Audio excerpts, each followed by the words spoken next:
It's the 15th of July. I'm Arthur S. Falls, and you're listening to episode 9 of Beyond Bitcoin. Originally, this was very Bitcoin 2.0 focused, but there is so much going on all over the place that I've dispensed with the idea of a central theme. Nothing you hear on the show is investment advice, though. So if you choose to store your ill-gotten gains in something other than your mattress, do so at your own risk. Over the past week, I've had the opportunity to speak with Alex, the developer behind xepfeeds.info, and also Manfred Correa, who's working on the peer-to-peer exchange BitSquare. Alex is an old acquaintance who helped me out a while back with the BIP32 wallet recovery. He's also just fired up a graphic interface that allows escrowed betting on the outcome of counterparty feeds. This is the first service of its type that I've seen, and it's great to see one more feature of the counterparty protocol being developed upon.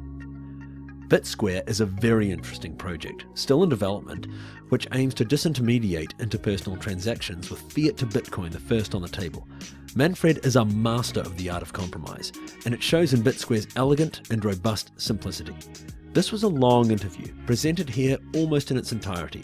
The ideas are powerful and mostly new, at least to me, and well worth taking the time to explore.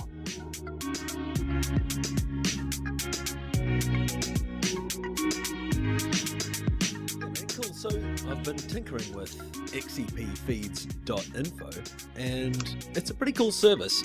You've taken the binary betting capabilities of Counterparty and basically just packaged them into a more user-friendly format, is the feel that I'm getting.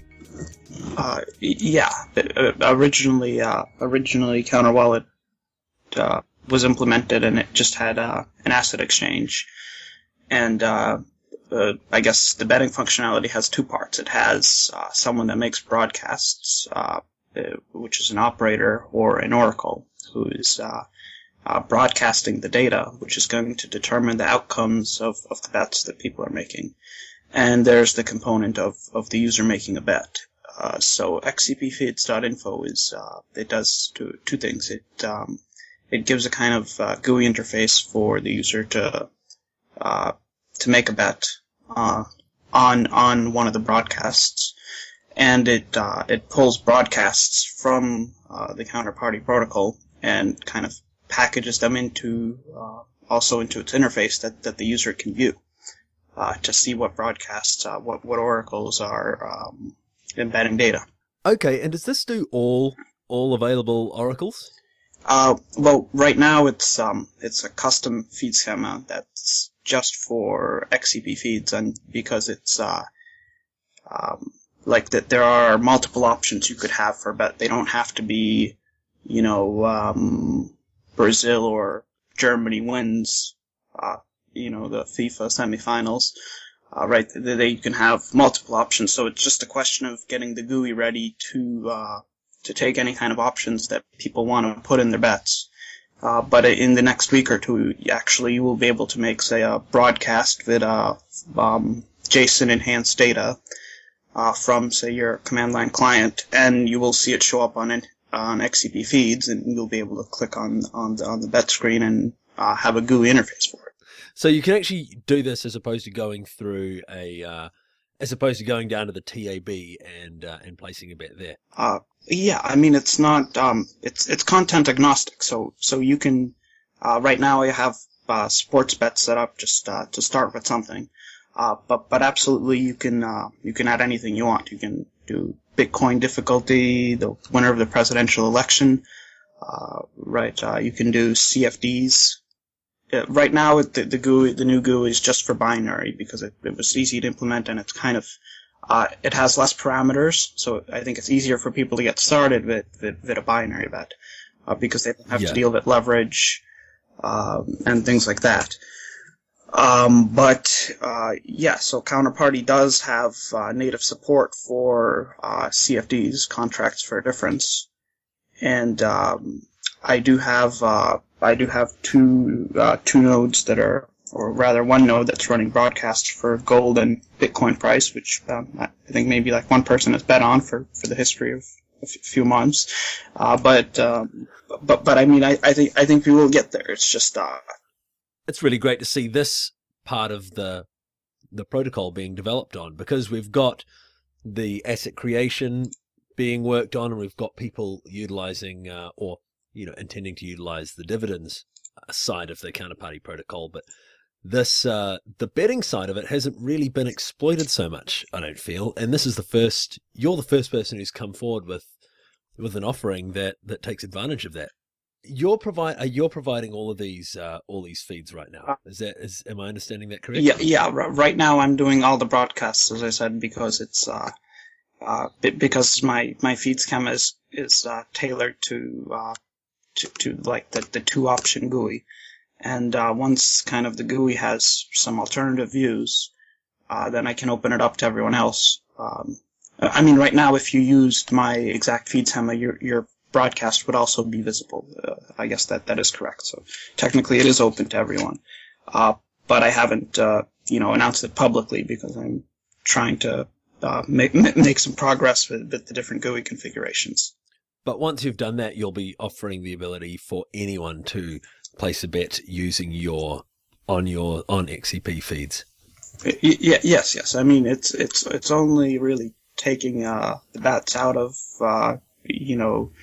Counterparty D, and it's loading their enhanced info, and then putting them into this viewable GUI. So right now it's just checking to see that the bets are configured in a certain way, and I happen to be the only one using this configuration. But it is taking them out of Counterparty D in real time. Ultimately, yeah. So ultimately, people will be able to put their own bets on here, or their own feeds on here, and then bet on them themselves. Ultimately, do you anticipate this being the hub, or the central kind of touch point for the use of the betting protocol for things like sports and the weather and the Bitcoin price versus gold? Is that what I'm? Because it seems like this could be good for just exactly that purpose. Yeah, so it's not. I mean, I didn't have in mind to be like the single feed broadcaster for every possible subject. I don't even follow sports all the time. With every sport that I can do that, right? But I guess the idea was to do something like like what blockchain.info is kind of doing for Bitcoin, where the information you want to know, how many confirmations on your transaction, what were the transactions. That's things you want to know for Bitcoin. So things you want to know for, XCP bets on XCP feeds, who's operating feeds, what can you bet on, when were the bets placed, how much bet volume has been resolved by this feed operator, what fees they're charging, right? I kind of wanted to centralize it all into one place.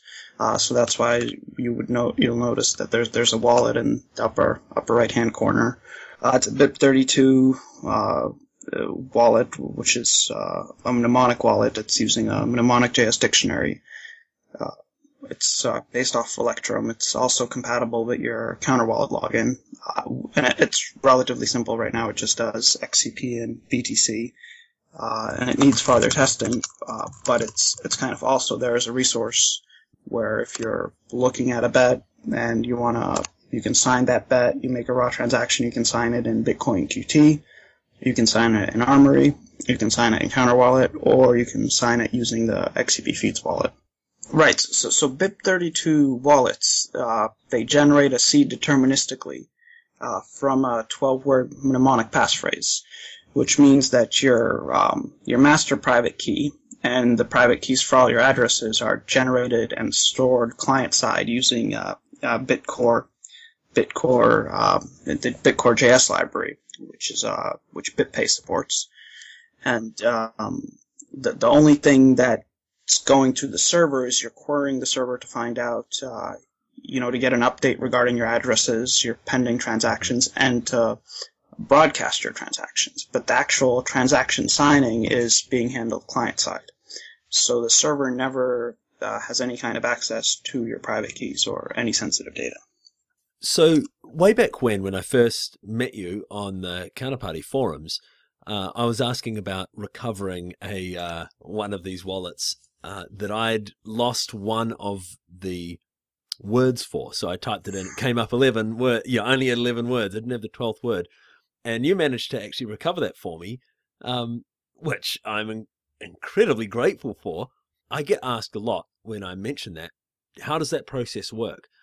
Could you put it into generally understandable terms, do you think? So basically, your passphrase is just it gets churned into a hexadecimal string, which is 32 bytes, and that's used to generate your original master key, from which your other private keys are spawned via nonce increment. So if you have one word that's different, you will generate a different hex seed, and this will generate a whole new set of keys. You can have 100 keys, however many keys you want in one wallet, but none of them will be the same as in another wallet, and you have to get the right hex seed. And the only way to do that is to have all the correct words. So I guess the password recovery is just generating that one missing word and trying to fit it in somewhere until you get the right passphrase. Then you generate the wallet, and you see if you can generate the one wallet that had your addresses. It's 1,626 words, I think, mnemonic.js. So at 12 words, that's 12 to the 1,626 to the 12. So that's a fairly large number. If you lose like 2-3 words, you're already talking very, very long recovery times. How long did one take? It was a random insertion. I didn't because you said it was on the 12th, but it actually wasn't. It wasn't. Ended up being on like the 6th or 7th. I think that took like 4, maybe 5 hours. But that can be done faster. It's just the Python ECDSA elliptic curve library. It's very slow. Like C++ would be able to get you, one word much faster. But I mean, overall, don't lose your passphrase words, because it's hard to recover. Yeah, you're not kidding. Do you have plans beyond just the binary betting? And do you have a business plan? So there are multiple use cases. Like, one is you want to, for example, maybe sell your crop as a futures, and you want to sell it now because you want to be sure that you will have a certain income. And the other use case is of course, you can also do bets as well. So you could make perhaps CFD that's dependent on rainfall, or a binary bet that's going to reward you if there's a drought, that's going to serve as an insurance against drought. And I think one of the kind of very, very obvious use cases, which we may see in the next half year, maybe in the next year, probably earlier, is stores and online merchants that are accepting Bitcoin as payment, because a lot of them right now are accepting it, let's say, on Coinbase, and they're immediately converting it into dollars because they're worried that if Bitcoin price goes down, they won't be able to recoup. They'll have losses on their sales, basically. And what you could do at Counterparty is you can use Counterparty and make a CFD, pegging your Bitcoins to the price of the dollar or the euro or gold. And you wouldn't have to turn your Bitcoins into dollars. You could actually hold your Bitcoins and be secure against Bitcoin volatility. So that's two things. It's really getting the word out there so that there's liquidity, because if you're, say, a merchant and you're receiving payments and you're going to keep them as Bitcoin, but you want to hedge them, you don't want to receive that payment and find out you can't hedge it against volatility, and then tomorrow Bitcoin falls by $50 per Bitcoin, right? You want to be able to do that right away. So that's kind of the liquidity part. That's just really going to take user base and time. And the other part is, making a friendly interface and getting people acquainted with the technology. That's the challenge with pretty much everything, isn't it? Is just getting that, bridging the gap between the user and the technology, especially with all of this functionality right here, and it just needs to be presented to the user in a way that they can understand. Yeah, so I've been trying to do that, and hopefully going forward it won't be just me working on this, and we can do it a lot better. what you've got here is fantastic, and it's the best I've seen of it's the only use of this I've seen at all, and it's really easily understood, and it works from what from I've been tinkering around with it. I didn't make any bets. I didn't transfer any XCP in, but I'd like to. So I noticed these. I've been watching for the last few days, and so the last one went up. When's that? That's end date. Have you been adding more? Well, you will see feeds Argentina and the Netherlands, which is today at 8 p.m. UTC. It is up right now. I haven't had a lot of time to work on adding in more categories in sports, and that will be coming shortly. So there will be more options, and that there is a list of bets that have been resolved, and you can actually look and see which contracts or matched bets between addresses have been resolved and who's won. And also the wallet has a small kind of history list where you can look and you can see which bets are open, which bets you have resolved, and whether you won or lost them. One thing that I've had on my mind about these feeds, particularly the binary feeds, is at least let's run through the scenario. An Oracle dumps, say, $1 million down on Argentina winning against the Netherlands, okay? And someone matches that bet, and then of course, the Netherlands win, but the Oracle just says, "Oh well, Argentina wins." That is, of course, a possibility, right? The Oracle could also take a betting side and then try to forge his broadcast to make himself the winner, no matter the outcome. But I don't think that economically this behavior will ever be profitable, because I think any kind of liquidity where the Oracle would benefit from fraud, like you said, $1 million. If you're such a popular sports broadcaster and so many people are betting on your feeds that you have $1 million on your one match, then whatever even tiny percentage you're taking, say 1%, 0.5%, you will make that money back if you just keep broadcasting correct, valid data and stay honest. And if you do this dishonest thing once, you lose your reputation forever, and another Oracle will come along that will be valid and honest, and they're just going to make the economic incentive. I think is not there to broadcast invalid data. I think in the long run it causes losses. I think Bitcoin exchanges, which generally have a lower fee structure than, say, the operators for bets would, because they have so many more trades more frequently, are also really incentivized to stay open. And the fact that Counterparty already provides the protocol, I think mitigates a lot of the security risks. You don't have security risks like user passwords and databases, or I don't know what Mt. Gox did, but those security risks generally would not be there for operators. Of course, they will want to, say, have multi-sig broadcast keys, so that one person acquiring the key couldn't make a fake broadcast.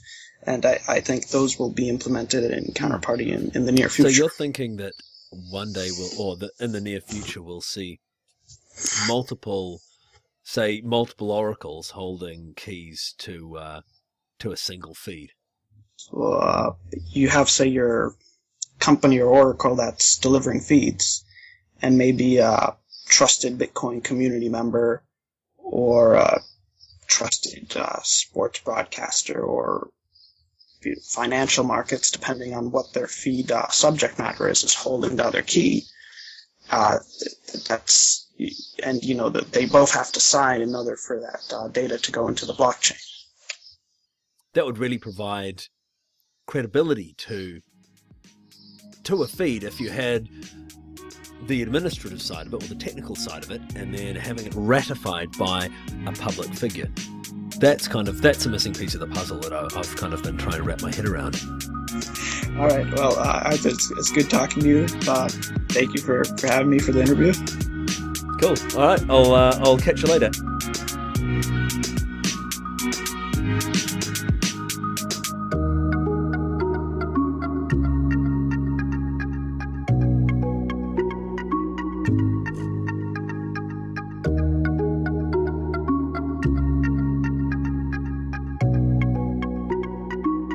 So BitSquare essentially aims to answer the question of how to create a fiat to crypto decentralized exchange. Could you explain how your system differs from local Bitcoins? Yeah.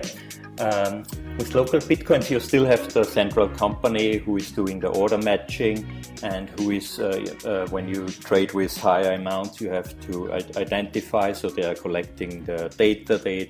So when the government wants the data of all the trades, they get it from these companies. So that's the main problem. And of course, when the company fails because they're holding the Bitcoins, so when there are attacks that their servers get hacked or something, or when they're a criminal and run away with the Bitcoins, that's also a security problem. And in my system, there exists no central entity at all. So the transfer works in that way that it starts in that way that you are publishing an offer. You want to buy some Bitcoin for, say, one Bitcoin for 500 euro or something like that. And you are publishing this offer to a peer-to-peer network. That's a distributed hash table messaging network, basically something like BitTorrent at the end. And every other member in the network can read and get this data and get this displayed on his local order book. So when you are publishing this offer, you want to buy Bitcoin, and my software receives this offer from the distributed hash table. I can accept this offer, and then we are getting the deal directly between us, and there is no entity between. And the Bitcoin transfer will go to a 2 of 3 multi-sig transaction.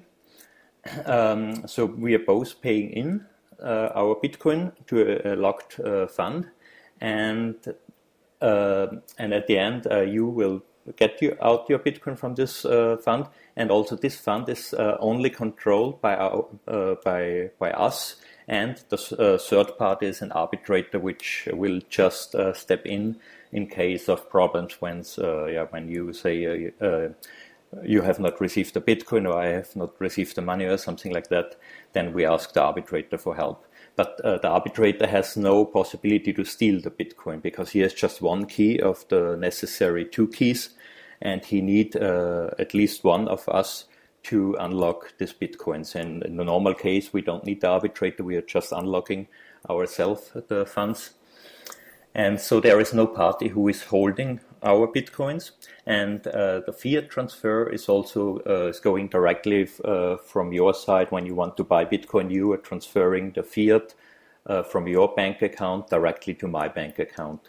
There is no intermediate part who is receiving or holding the fiat account and could run away or something like that. And from the privacy point of view, there is no central entity who is collecting this data of our trade.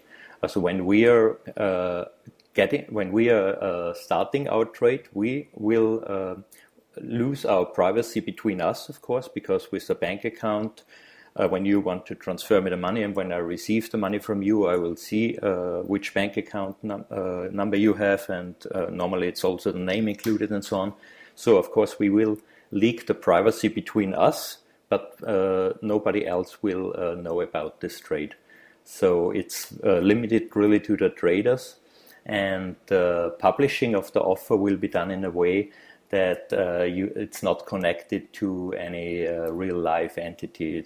You get a account ID, which is basically a key pair. As a public key is your account ID, and that's not connected with your name, with your bank account or anything else. So you can publish offers and the whole world can see the offers, but they cannot see who is the guy behind this offer.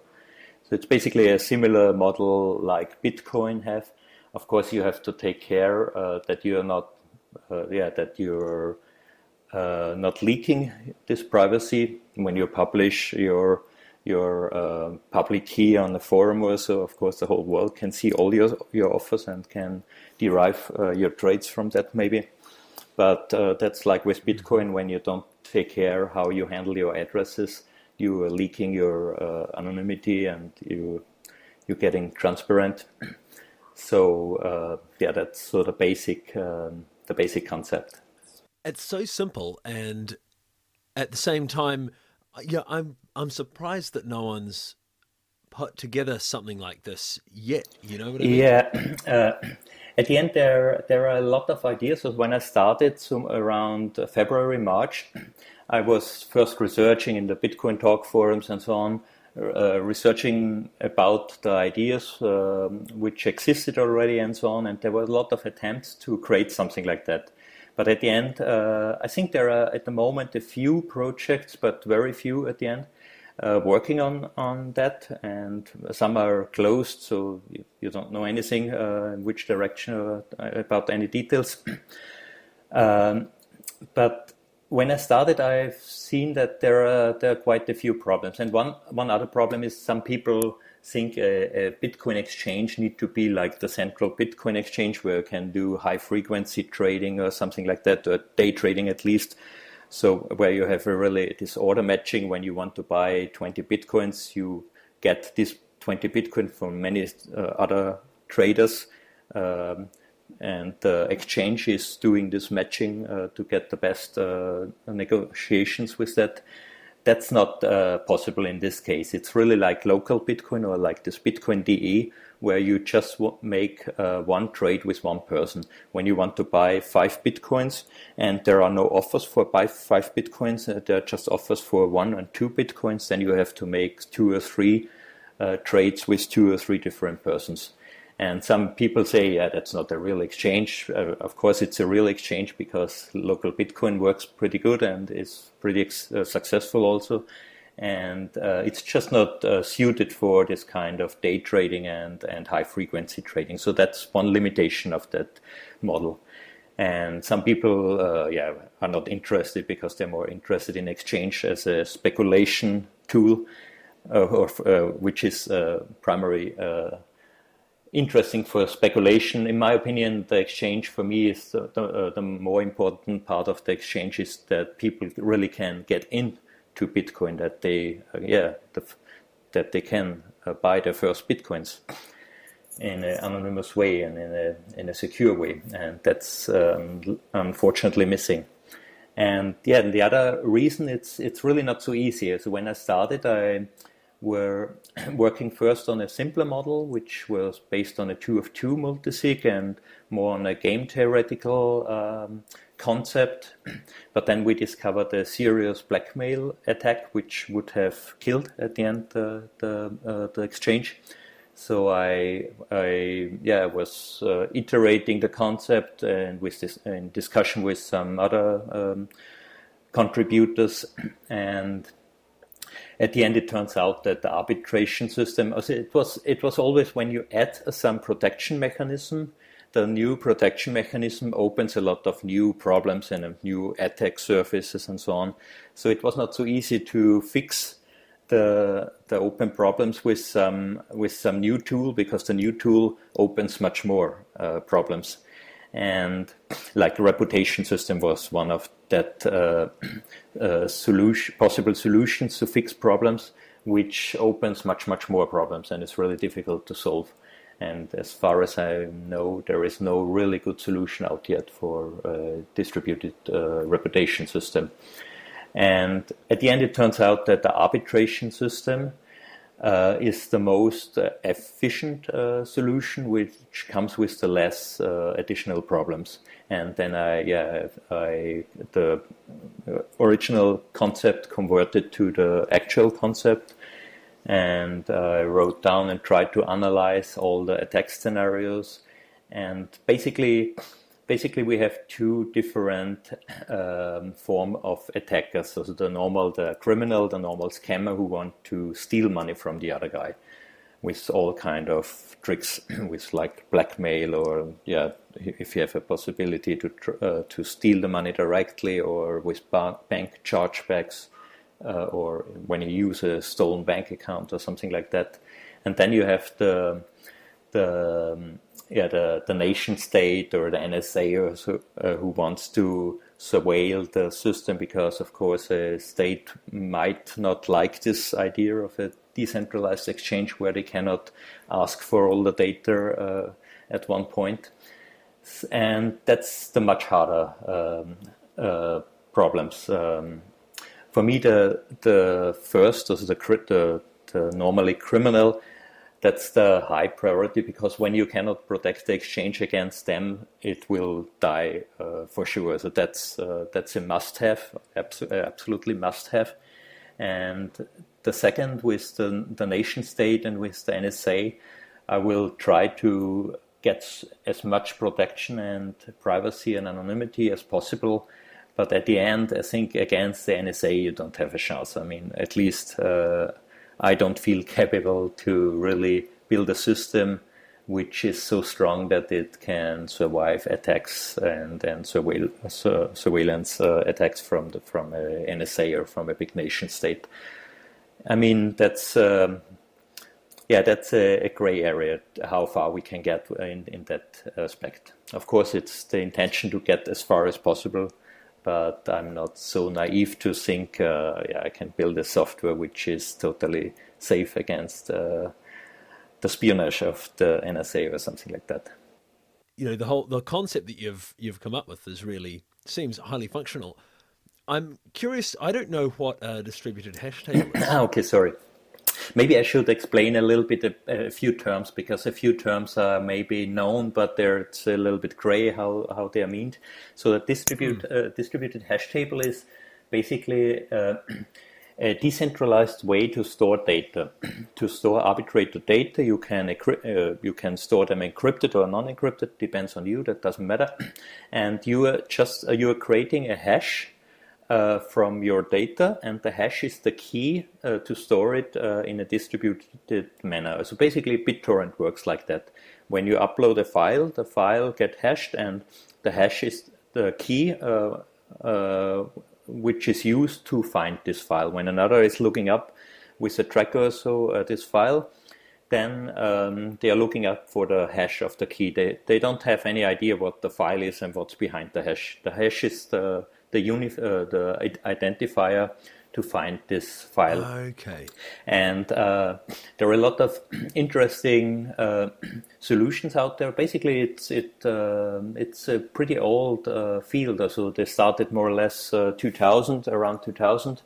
And of course, BitTorrent is the most famous one. But there are basically quite a lot of interesting projects. Currently, I'm researching for which technology I will use, because at the moment I use Tom peer-to-peer, but I wanted to research more which other alternatives exist and what's the best solution. And you have a peer-to-peer network where every node is storing data, and you can look up in the peer-to-peer network for that data. So I use it basically for the offer storage. So when you create your offer, that's a piece of data. It has a hash, and then you publish it to the peer-to-peer network. And then at some nodes, they will store this data. There are always, you can define how many nodes, but there are minimums of 4 or 5 different computers in the network which are storing that data. So when one goes offline, there are redundancy that other computers still have the data. And then another user will request that data, and in the network they will find this data and deliver this data. So that's the basic concept of this distributed hash table. And the combination with Bitcoin is pretty interesting, because Bitcoin does not work for storing large files, or so it's very limited. from the data storage, what you can store into the blockchain. The blockchain is not made for storing large chunks of data, but it's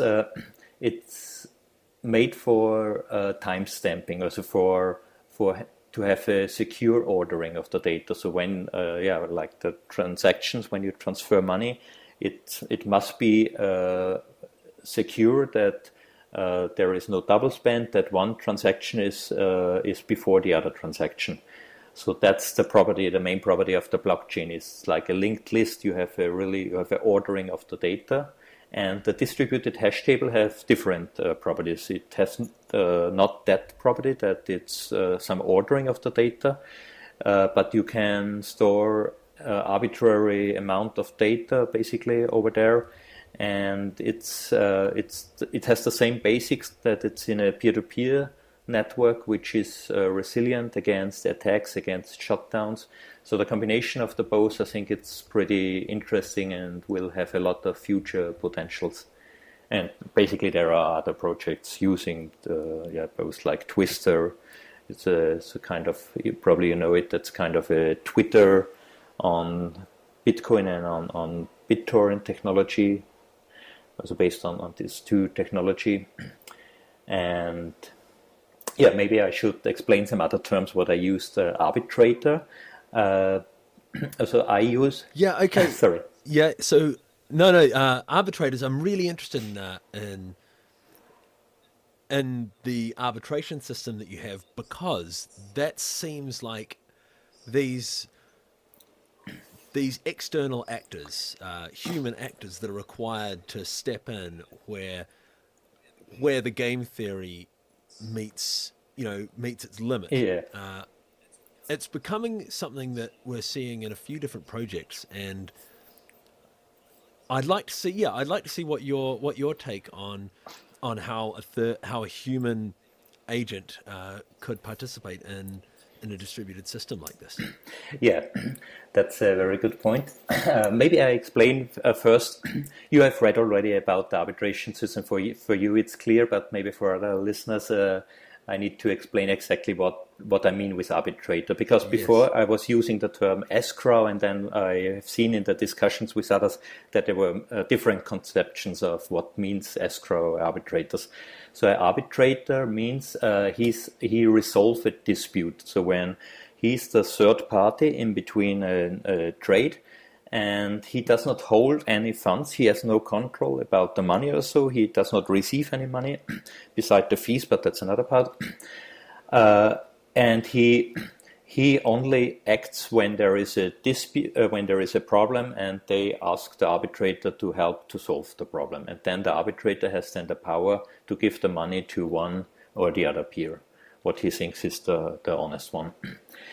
And yeah, the arbitrator system, also of course I wanted, or I needed to keep everything really decentralized without any single point of failures. You have to avoid any human interaction which introduce a single point of failure. So when I would have just one arbitrator, well, like in a company, like in local Bitcoin, the local Bitcoin is the arbitrator. When the two traders have a problem, they ask the customer service to help there.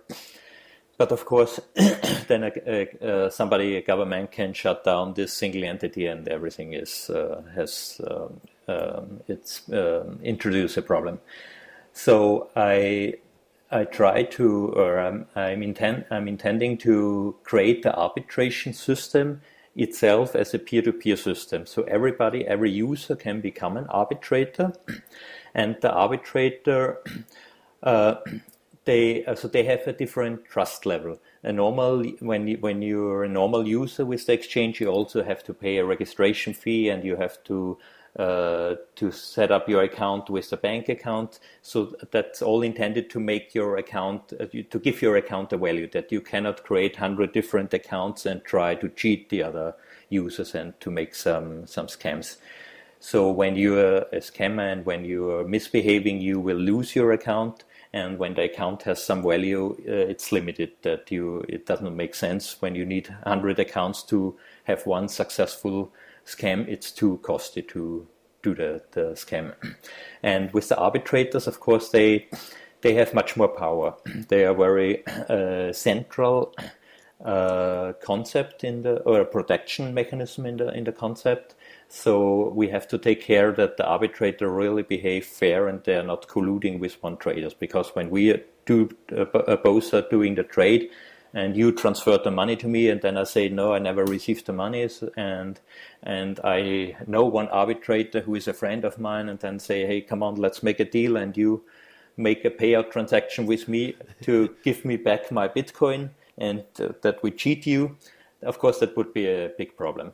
So the basic concept to prevent this is that the arbitrators need to pay a pretty high collateral, and that's maybe another term what I have to define first. Collateral is like a deposit, the money what you pay in, and in case of the arbitrators, I call it deposit there because in the case of the arbitrators, they get it back afterwards when they are leaving. So when you become an arbitrator, you have to pay something like 10 Bitcoins.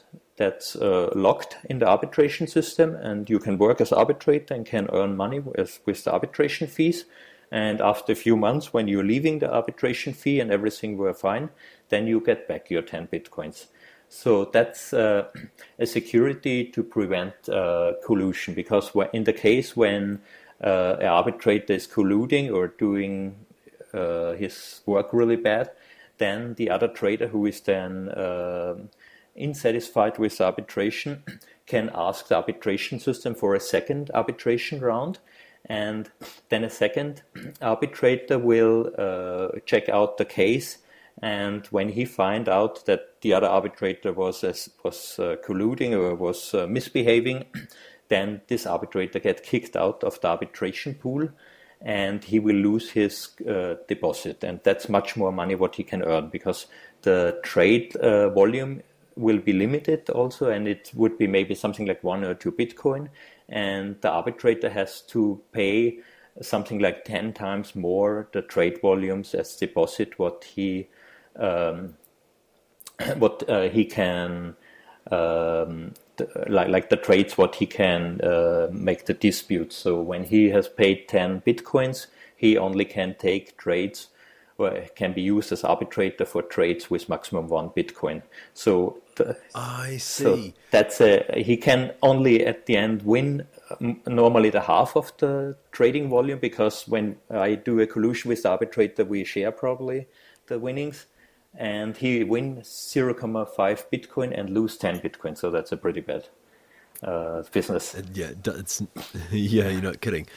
But I wonder, do you think that might be a prohibitive barrier to entry for an arbitrator? Yeah, at the beginning, of course, the bootstrapping will be a little bit difficult. And like with all peer-to-peer systems, also with Bitcoins, for bootstrapping, you need some central points, and the central points need to fade out after a while. So at the beginning, probably I or some other developers or some contributors of the projects who are trustful will start as arbitrators. Because when you become an arbitrator, you need already other arbitrators where you pay in your your deposit into a multisig fund.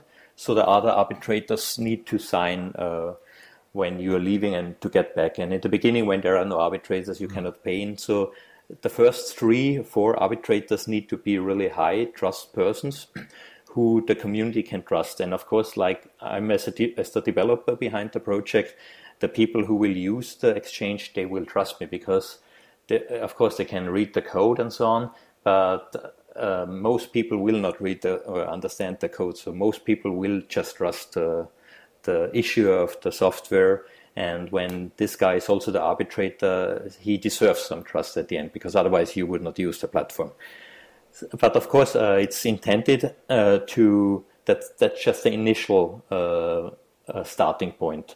And when the exchange is running and when there is a lot of trade going on, being an arbitrator can be a pretty good job. I mean, the fees, I have just some very basic ideas about the fees. I would like to have a system where the fees are adjusted in a market way. So like that, it could be something like, it's intended to have for one language something like minimum 20 arbitrators and maximum 100 arbitrators, because when there are too much arbitrators, the arbitrators will not earn much money anymore, and when there are too less, there are too many risks. So there will be a kind of a range of an optimum amount of arbitrators, and the fees could adjust with this situation. When at the beginning we have just 5 arbitrators, it's very hard that the new arbitrator start because there's not much trade going on, and he has to put in a lot of deposit.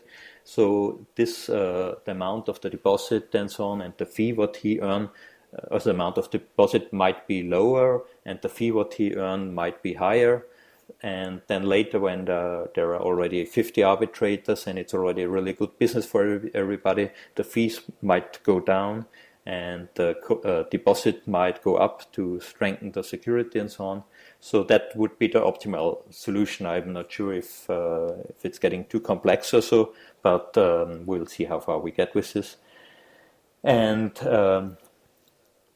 yeah, basically, when also the fee concept is that they always receive a very tiny fee, something like the Bitcoin transaction fee, something like a few cents or maximum €1 or something.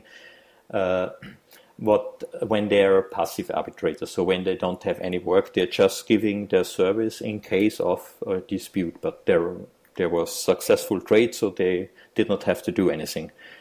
But of course, they have their business hours, they have to be available and so on. So they have to earn money also for this case.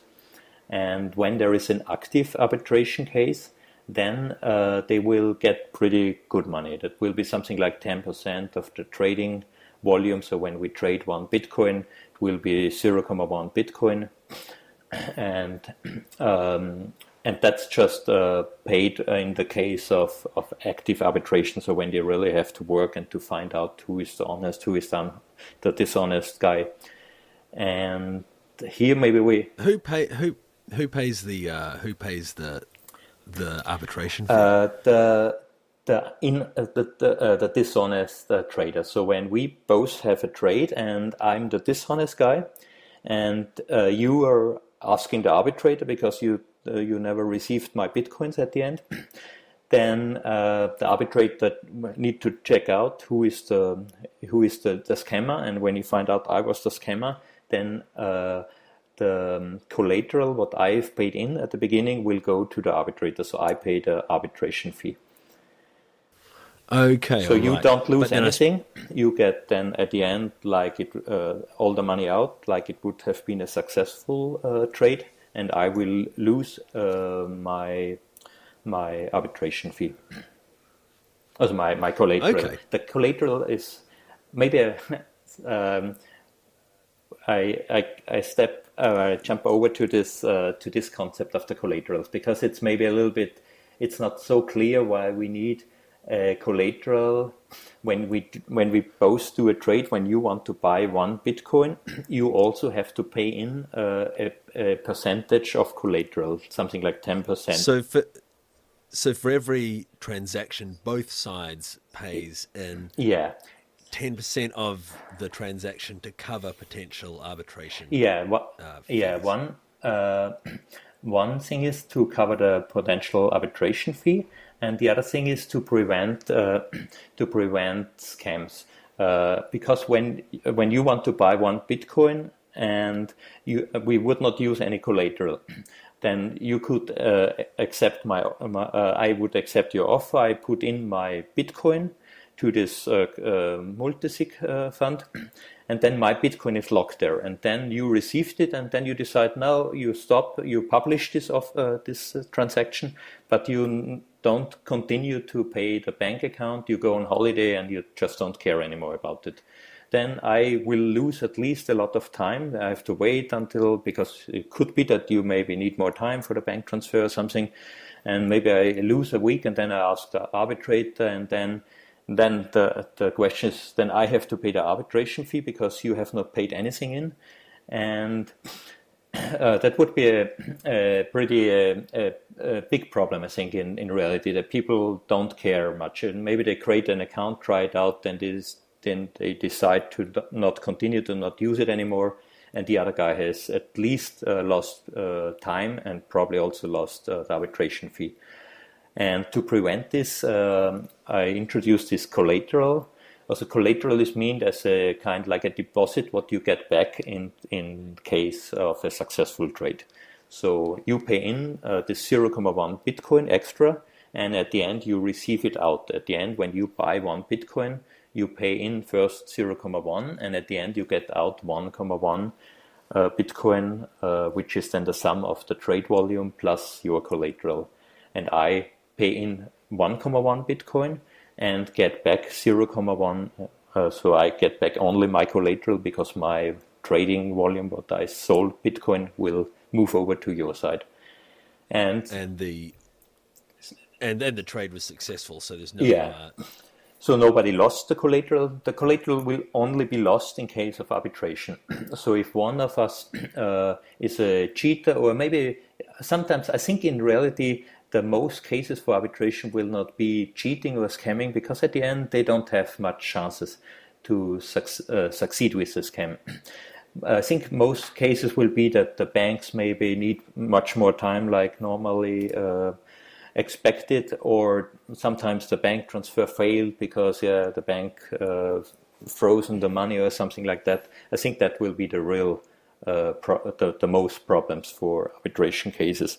And then it depends on the arbitrator. The arbitrator, when you see nobody has made any fault, it was the fault of the bank, so he will share the fees that both traders pay, the half of the fee or something like that. That's up to the arbitrator, and there will be policies how to treat different cases, and the arbitrators, when they're offering the service, they make that description, how they're doing the arbitrators, what's their policies and so on, so the traders can choose what policy and what arbitration methods and so on they're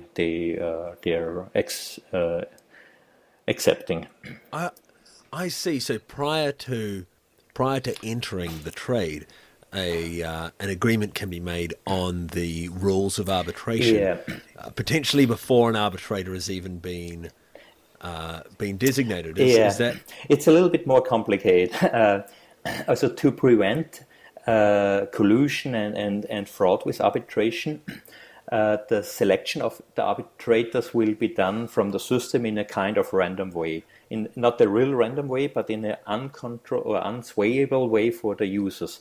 So it works like that. When you are opening your account, you have to select some arbitrators. There will be a minimum amount of arbitrators, like you have to minimum select 2 or 3 arbitrators. And the other traders also have a minimum amount of arbitrators. And when you make your offers, you define in your offer that you will accept any trade with one of those arbitrators. And then the matching of the offers was when you have selected arbitrator A, B, and C, and I have selected arbitrator B, C, and D, for instance, and then I will only get the offers with the matching arbitrators what I have. Also, I will only get offers with arbitrators B, C, or D. And then when your offer is arbitrator B and C, we have 2 matching ones. So between our trade, there will be chosen between arbitrator B or C. And the way how the system choose B or C, that's done in a way that we combine our public keys, make an XOR, and derive the arbitrator selection from that. So we cannot really, the message, so there are different public keys, what you will not, what you don't know before. So it's a way that cheating, that to collude with one arbitrator, becomes very, very difficult. It's very difficult, yeah. So that is essentially pseudo-random. Yeah, it's kind of random, and it's but with some degree of user preference involved as well. Yeah. Also, the important thing, or the different to random, is that the other peer has to verify. Also, when we are meeting to a trade, or when we are arranging a trade, both of us will verify that the arbitrator selection is correct, because both of us know our private keys, and we can derive from a formula the selection, and both need to find out that we have, in this case, selected now arbitrator B and not C. And so that's the important property, that it's verifiable for the other peer, and it's not controllable. As the solution, the selection, you cannot do anything to choose B or C. It's automatically selected by two parts, and you cannot control my public key when we do it, because I accept your offer, so you don't choose any guy who matched into one arbitrator. So that's that's a system which should prevent good enough collusion, and also collusion will be in another way protected by the high deposit of the arbitrators. So there, it will be very, very, very. The disincentive is no, there. I think it should work. I mean, the arbitration system itself, it's a pretty complex part as well, and it has its challenges, and it's difficult to really create it in a safe way that they cannot become a central controlling entity. But it's a little bit like with Bitcoin. I mean, when you have more than 50% of the miners, you have a problem, and we have, at the moment, we are confronted with this problem. So it's with when you have, for instance, as the arbitrators will be partitioned in with languages, because the language is important when we both doing a trade, and it's important that we can then talk with the arbitrator in our language, at least in a language what we understand. When I'm doing a trade with a Chinese and we use a Chinese arbitrator, I will be lost. It will be very difficult. So there will be arbitration pools for every languages. Is there a way for BitSquare to interface with an actual bank to verify, say, so in the case where, you know, the bank transfer has gone through, is there some way to actually prove that, or are we relying on the reporting of the users? That's a very important part. Also, the way how the arbitrators are controlling. If we have made the trade and you have transferred the money, and I say I never received the money, how the arbitrator can find out that I'm not lying and so on. Of course, I can send him a screenshot of my bank account history or something like that, but everybody knows with Photoshop you can easily fake this, so that's not safe at all. So there are basically two solutions. One is a kind of a classical creative solution, which is not perfect, but will probably work in reality good enough, and which is kind of easy for all participants. And then there is one totally new solution, which is cryptographically proof, a cryptographically safe proof of the bank transfer. That's developed from a few guys who are with whom I'm in contact, who are members in the IRC chat on Freenode, what we have, and they developed a method how the arbitrator can get a session, a HTTP session of one page what you give him. So when you navigate to the history of I navigate to the history of my bank account and make then a kind of a snapshot from that, and I will give that to the arbitrator, and the arbitrator has then a cryptographically secure proof that this is not tampered, that this is not faked and so on. It's very complicated, and I cannot and will not explain it more in detail because it's really top super advanced crypto and technology, and it's completely new. They're still a little bit developing, but basically they have tested out, and at the moment they are kind of looking for reviews from other cryptographers and from people who know more about all this very advanced technologies, and that would be a really safe way, and BitSquare will use that optionally. So the arbitrators can say, okay, they will use this. It's a project called TLS Notary, because it's based on TLS, on SSL, also on the HTTP sessions. And it will just have one big problem, especially at the beginning, that people have to install a special software which is kind doing some strange stuff with your banking session, and it needs some trust that this software is not doing any harmful, that you can trust that it's not viruses in, that they're not stealing money from your bank accounts. So that will be a big problem in reality at the beginning, to get this trust from the users that people really will use this then. And that will take its time. I think when it's really successful and a lot of people use it and it's getting normal, and people and other trustful people in the community have confirmed that that's a secure and safe way, then I think it will work. But that will take its time. So I cannot rely only on this solution. And then there is the classical solution, and that will never be 100% perfect, but it will be good enough, I think. And one way could be like the arbitrator ask, also when you will ask the arbitrator, you never received the Bitcoin, and check out what's going on. Then the arbitrator will contact me to check out my balance on my bank account. And then he will ask me to navigate to this web page, to the history, and to make with my mobile with a Skype video session. And I have to show him with the Skype video, the bank account, and so on. So that's, to fake a Skype video, that's nearly impossible. That's very, very. That's too much. Way too some advanced stuff. And he can. I could theoretically prepare a video, but then he can ask me, okay, navigate now, or now open another browser and do it again there. So I could never prepare such a video. And of course, he could fake the HTTPs. He can make a local proxy and so on. Because it's not 100% secure. But the effort to do this is pretty high, and it's only for people who are technically pretty advanced. And these people, when they are scammers, they have much better ways to earn money. And because one important thing in the exchange is that there will be, especially at the beginning, a limit of the trading volume. Maybe at the beginning it will be 1 Bitcoin, later maybe 2 or 5 Bitcoins, but it will never be very high. So you cannot make a trade with 20 Bitcoins or something.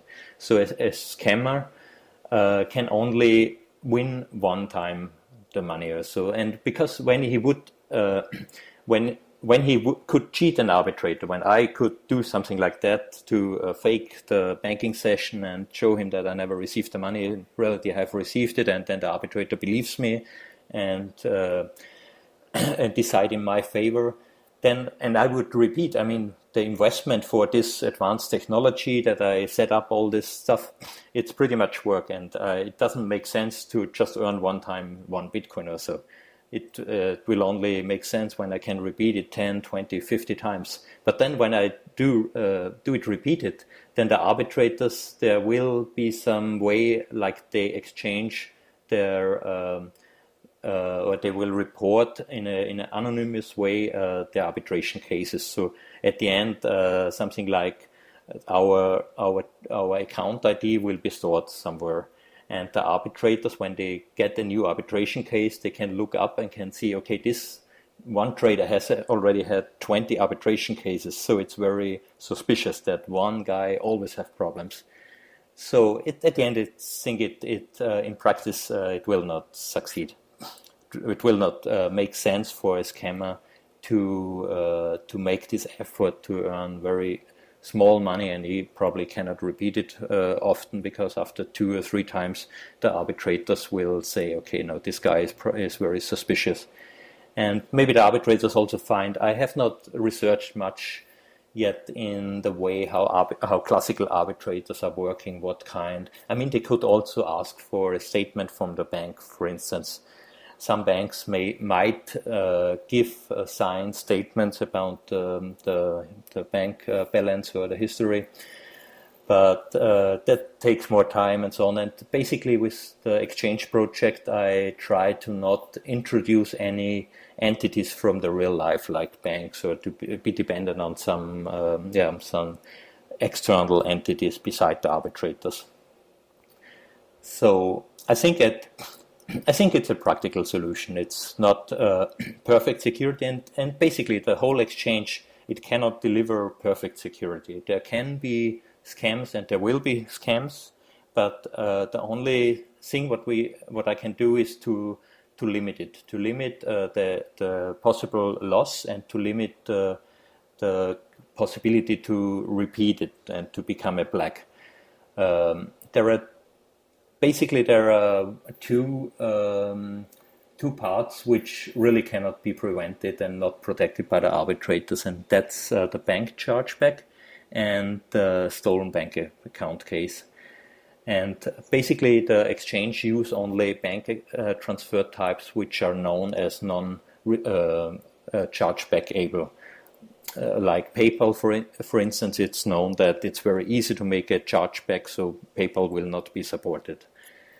And normal wire transfer or SEPA transfer, they are pretty hard to make a chargeback. But at the end, all bank accounts, even if your bank say no, they will never do it. Every bank transfer is chargeback able, and that happens especially in the case of a stolen bank account. And then the problems are even harder, because then when I receive money from a stolen bank account, I could get problems from the police that they will suspect me that I was involved with the crime or something, and I have to deliver some information that I prove that I was not involved, and so that's even harder problem. And yeah, with the stolen bank accounts, the main protection against this is also the limit of the trades, because a guy who has a stolen bank account, it only makes sense when there's really a lot of money, because it's a certain risk for him to deal with this. And when he wants to cash out this account, he wants to cash it out with one transaction, not with 10 transactions, because every time when he uses it, he runs the risk that it gets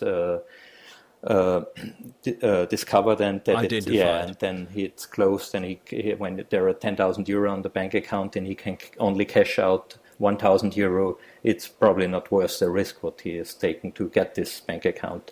And when the trade limit is something like 1 or 2 Bitcoin, it's 1,000 euro. It's not so much money to attract the big scammers, the hackers who are really capable of ugly stuff. And that's probably the most foolproof security against scamming, is simply to limit the possible reward, so that it's just not high enough. There's just not enough reward there for the amount of expertise and effort required to actually reap it. Yeah, and especially in the beginning. In the beginning, of course, the exchange is an experiment, and there might be some security leaks, some bugs or something like this. So in the beginning, the limit will be pretty low, maybe even less than 1 Bitcoin. And then we can, with every version, we can deliver different rules. And the best would be when the rules are kind of automatically detected from the situation, like the arbitration cases. When there are a lot of arbitration cases, then the limit, the trading limit, will go down, and the fees might go up or something like that, or the collaterals might go up and so on. And when there are nearly no arbitration cases, or just other which are not related to scams, which are related to problems with the bank transfers or something like that, then we could weaken the limits and the protections. But that we'll see how it works out in reality. And I was once in contact with a guy who was involved in some Russian exchange, a Bitcoin exchange. And he told me, when you do such a project, you think of a lot of problems which in reality will never be a real problem. And then in reality there will come new situations and problems what you never thought of. And I think that's the important thing, to keep everything pretty flexible, because for sure there will be some surprises when it really will run in reality. There will be new problems what I've never thought of and was thinking, oh, come on. Why that? Yeah. And then the system need to be flexible to react quickly to that. And I think it's not possible, and it does not make sense to make super effort in every small detail to make everything super perfect secure. I mean, it's also not possible, but it's also a question of the effort. I mean, when I work 3 years on the exchange, in 3 years we have probably many other solution. I don't know. I will bring out the exchange in at least something like half a year or something like that.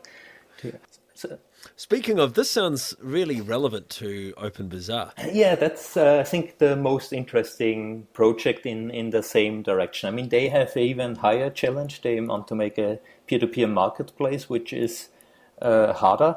I mean, in my concept, I always have had in mind one day when it really will work, there are two other extensions. One is a crypto-to-crypto exchange that would be in some parts easier, because you don't have these trust problems, you don't need arbitration, you can really make everything in a trustless way.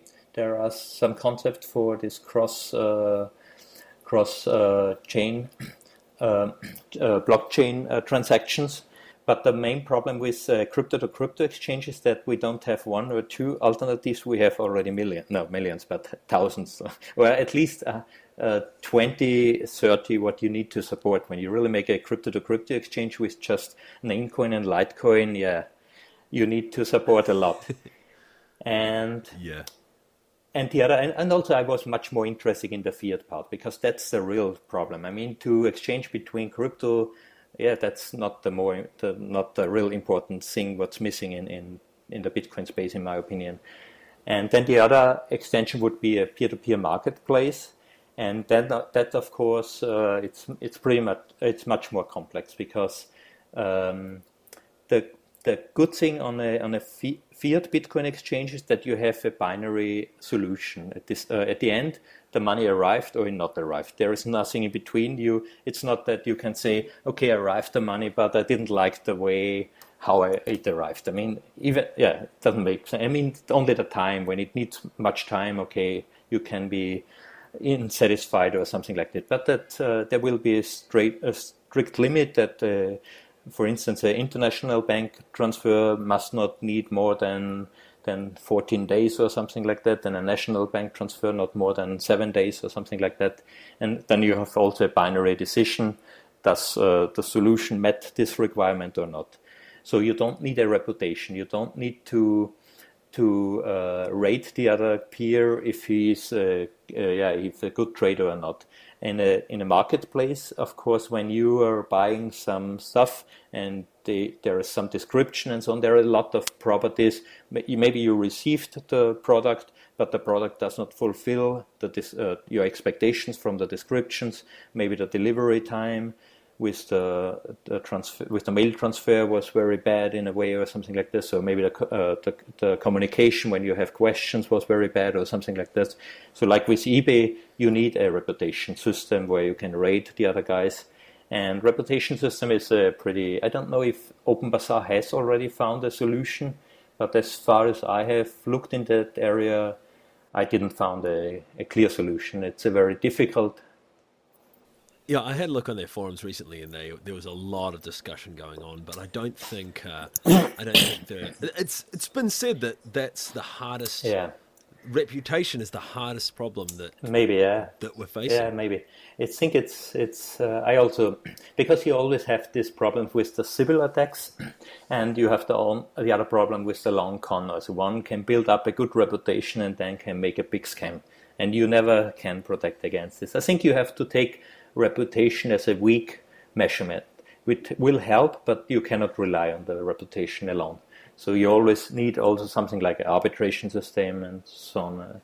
And yeah, it's a very interesting project. Unfortunately, I don't have time at the moment to follow it so closely. I follow it a little bit, but I try to focus on development, because in Bitcoin there is going on so much interesting stuff. So I could read the whole day just interesting news and get lost in that. So I try to focus now on the project and take in account that I lose a lot of interesting other information. But a good podcast like yours help to focus on the more interesting stuff. Oh, well, I'm glad you find it useful. Sure, yeah. It's great for me. This is amazing. I mean, I get to talk to pretty much anyone I want to talk to. It's awesome. Yeah, and it's great to have a podcast which is more focused on developers point of view, because that's, I mean, there are maybe others as well. I'm not so super informed, but that's a interesting niche maybe, because in my opinion, generally in Bitcoin, it happened for me. It seems a little bit it's developing a big bubble. People enter into Bitcoin land without any clue, with totally wrong assumption. For instance, about the anonymity properties, about the basic concepts and so on. They just enter because they think it's the next Facebook, it's the next PayPal, it's the next possibility to earn a lot of money. And I think that will create a lot of distortion and probably problems. And for me, like with the altcoins, we have so many altcoins, and so many altcoins are just made. I mean, some are very, I respect them a lot, and they're added a lot of value. But some are just made to make the issuer rich, and scams, and a lot of the altcoins will not work in reality. They would, when they get a serious attack, they would get killed easily and fast. And now, I mean, we have so many projects which are funding or which are issuing millions of dollars with technology and with concept behind, which are totally weak and flawed. And it's, for me, a totally irresponsible part what's going on in Bitcoin at the moment. But not so much in Bitcoin, more around Bitcoin, with all these altcoins and this strange projects which doing a lot of marketing and not much more. So I'm a little bit, I expect that the next year we might see kind of a pretty negative effect for Bitcoin at the end, because in the mainstream media it will be a big, then Bitcoin will suffer a lot from all this kind of irresponsibility what happens around to the reputation of Bitcoin and cryptocurrency in general. And for me, it's really a pity, because there are really new, interesting funding opportunities now with Bitcoin to create a new currency for funding, like with Ethereum. I think that's perfectly fine. I'm a big fan of Ethereum. And to have really a necessity for a new currency, for a new coin in your project, and use that for funding with a pre-sale, I think that's perfectly okay, like Ethereum is doing it. And I was also thinking of this possibility, and some people recommended me to do it for my project, to use their own currency and make funding with that. But I have not found any reason why I should use a currency. I don't need a currency in my system. I mean, the fee payment works with Bitcoin. I don't need an extra currency for that. And just to make a app coin, a special currency for the application for funding, is for me not enough. I mean, that I don't respect. I don't 100% agree with you, but I see exactly where you're coming from. I mean, it's also very good to have alternatives to Bitcoin, to have real alternatives. That's still missing, because there is no altcoin with some comparable value like Bitcoin. But to have a protection when Bitcoin becomes a government coin, and the core developers introducing really ugly stuff or something like that, the people can move over to another coin.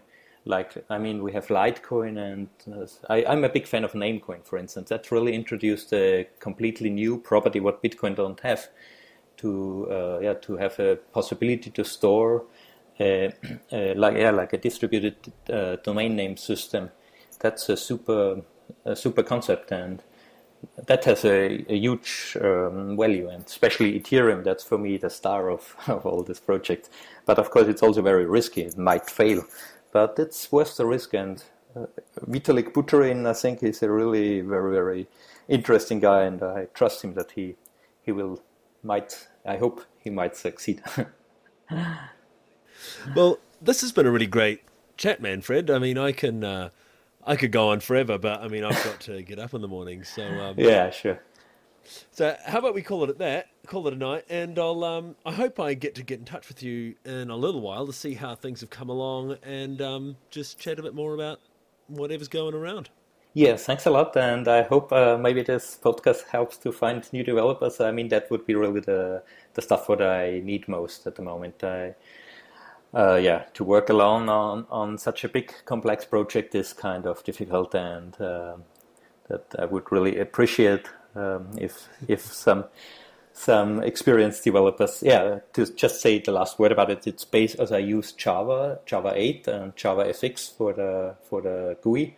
I see it a little bit more from a practical point of view, and it's pretty good technology for developing. Yeah, and it's easy to deploy, and it has a lot of advantages. It's very mature. Yeah, thanks a lot for the invitation for this show and for the interesting chat. Yeah, it has. And so bitsquare.io.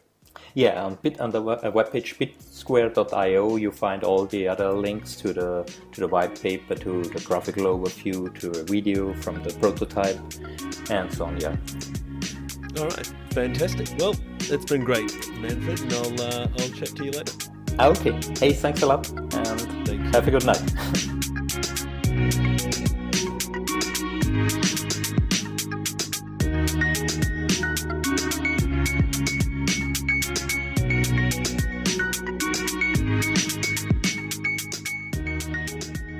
That's it for this week, folks. Thanks to Alex and Manfred for the content, the Beyond Bitcoin community for the support, and Cesis for the music. Pertinent websites can be found in the notes. For those interested, we have developer hangouts hosted every Saturday morning US time on our Mumble server. Setup instructions can be found on beyondbitcoin.fm.